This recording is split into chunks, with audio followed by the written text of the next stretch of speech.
Hello everyone, welcome to my YouTube channel. So last time जब आपका paper हुआ था यूके बीएससी ने जब एग्ज़ाम कंडक्ट कराया था, तब लता मंगेशकर जी से क्वेश्चन आपके एग्ज़ाम में पूछा गया था। तो ये टॉपिक मुझे इम्पोर्टेंट लगता है क्योंकि अभी एक चौक का नाम भी इनके नाम पर रखा गया, अभी बात करेंगे आगे जा करके। सो भारत रत्न इनको कब मिला था, ये आपका क्वेश्चन पूछा गया है पहले, ठीक है ना। प्रसिद्ध गायिका हैं लता मंगेशकर।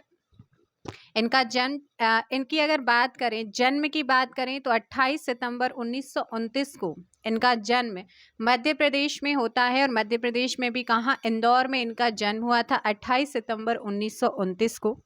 इनकी जो डेथ हुई है वो 92 वर्ष की उम्र में मुंबई में 6 फरवरी 2022 को, यानी कि इसी साल इनका निधन हो गया था 92 वर्ष की आयु में।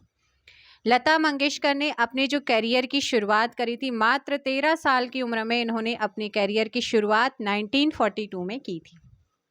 उन्होंने कई भारतीय भाषाओं में अब तक 30,000 से भी ज़्यादा गाने गाए हैं। तो ये क्वेश्चन भी अभी सेंटर के एग्जाम में पूछा गया कि कितने गाने गाए हैं, तो 30,000 के से भी ज़्यादा इन्होंने गाने गाए थे। जन्म कहाँ हुआ, कब हुआ, डेथ कब हुई, कहाँ हुई, है ना। इसके अलावा इम्पोर्टेंट है अवार्ड्स। इनको 2001 में भारत रत्न, जो कि उत्तराखंड की परीक्षा में पूछा गया है कि लता मंगेशकर जी को भारत रत्न कब मिला है, 2001।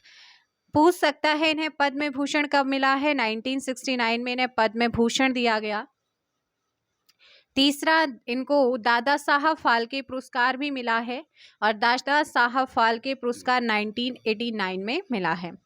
और बात करूं 52वें दादा साहब फाल्के पुरस्कार की, तो ये आशा पारेख जी को दिया गया है 2022 में।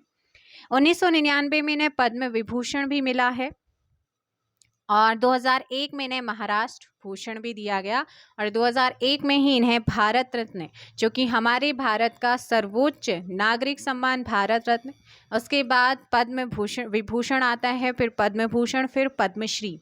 तो ये 4 हमारे सिविलियन अवार्ड होते हैं जो हाईएस्ट आपके यहाँ पर क्या है, सिविलियन अवार्ड्स हैं, नागरिक सम्मान है सर्वोच्च। तो ये भाई इनके बारे में अच्छे से इनको याद कर लेना। 2001 में भारत रत्न, 2001 में महाराष्ट्र भूषण, 1969 में इन्हें पद्म भूषण, 1989 में इन्हें दादा साहब फाल्के पुरस्कार और 1999 में इन्हें पद्म विभूषण से नवाजा गया है। इनको कुछ उपनामों से पुकारा जाता है, जैसे कि भारत स्वर कोकिला किसे कहते हैं, लता मंगेशकर।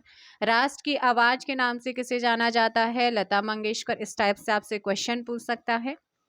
बॉलीवुड की नाइटिंगेल के नाम से लता मंगेशकर। स्वर सम्राज्ञी किसे कहते हैं, लता मंगेशकर। सहराबादी की आवाज़ किसे कहते हैं, लता मंगेशकर को कहते हैं। तो भाई इनको आपको अच्छे से याद करना है। अब बात करते हैं करंट अफेयर और उसके बाद एक क्वेश्चन आपके लिए है। हाल ही में प्रधानमंत्री नरेंद्र मोदी जी ने लता चौक का उद्घाटन किया है, ठीक है ना।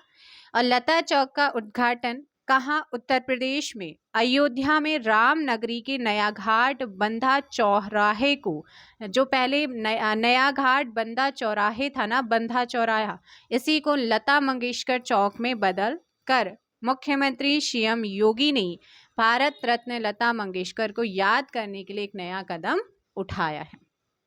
सीधे सीधे अयोध्या में, यानी कि राम नगरी का जो नया घाट बंदा चौराहा था उसका नाम लता मंगेशकर चौक कर दिया है। चौक में स्वर कोकिला की वीणा को स्थापित किया गया है और जो वीणा की ऊंचाई और लंबाई है वो 12 मीटर है। अयोध्या आप जानते हैं, पूछा जाता है क्वेश्चन, किस नदी के तट पर है, सरयू नदी के तट पर है। यहीं पर लता मंगेशकर चौक में 40 फीट, मीटर तो है बेटा यहाँ पर, इतना फीट है, 40 फीट लंबी वीणा को स्टेबलाइज किया गया। और इस वीणा का जो वजन है वो है करीबन 14 टन और पूरी चौक को बनाने में 7.9 करोड़ रुपए का बजट आया है। और इस विशाल वीणा का जो निर्माण करने वाला मूर्तिकार है वो कौन है, राम सुतार है। और राम सुतार को इसमें लगे हैं 2 महीने और राम सुतार जो है ना मूर्तिकार, इनको पद्मश्री भी मिल चुका है। तो भाई किसने बनाया, मूर्तिकार का नाम ये आपसे पूछ सकता है कितना खर्चा आया है, ये पूछ सकता है कहाँ है, ये आपसे पूछ सकता है उद्घाटन किसने किया, ये आपसे पूछ सकता है। और अवार्ड्स तो आपको इनके बारे में ध्यान रखना ही है। और ये लास्ट क्वेश्चन आपके लिए है, लता मंगेशकर जी का जन्म कब और कहाँ हुआ? When and where was Lata Mangeshkar ji born? दोनों ही लैंग्वेज में क्वेश्चन आप लोगों के लिए मैं लेकर के आई हूँ। एक तरीके से करंट और स्टैटिक दोनों ही आपका क्या है क्वेश्चन यहाँ पर कवर हो रहे हैं। सो चलिएगा, इस वीडियो को आप ज़रूर शेयर करेंगे। करंट अफेयर का टॉपिक भी है और आपका स्टैटिक जीके का भी। चलिए, इम्पोर्टेंट था इसलिए मैंने आपको कराया है। Thank you so much.